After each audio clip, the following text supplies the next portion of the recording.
আজ 11 আগস্ট 2025 ইংরেজি রোজ সোমবার বাংলাদেশ জাতীয়তাবাদী ছাত্রদল সিলেট মুরারিচাঁদ কলেজ শাখার সম্মেলন ও কাউন্সিল 2025 অনুষ্ঠিত হয়েছে। অনুষ্ঠানটি সঞ্চালনা করেন এমসি কলেজ ছাত্রদলের সদস্য সচিব মুহাইমিনুল হক তপু। প্রধান অতিথি হিসেবে উপস্থিত ছিলেন বাংলাদেশ জাতীয়তাবাদী ছাত্রদল কেন্দ্রীয় সংসদের সভাপতি রাকিবুল ইসলাম রাকিব।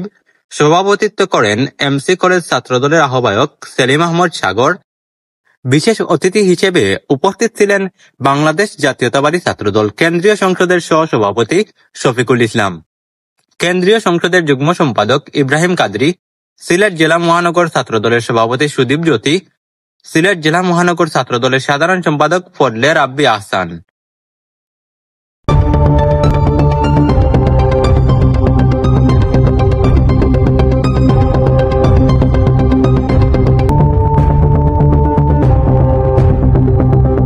কাউন্সিল শেষে এমসি কলেজ বিশ্ববিদ্যালয়ের ছাত্রদলের নতুন সভাপতি নির্বাচিত হন খান মোহাম্মদ সামি এবং সাধারণ সম্পাদক নির্বাচিত হন জুনেদুর রহমান।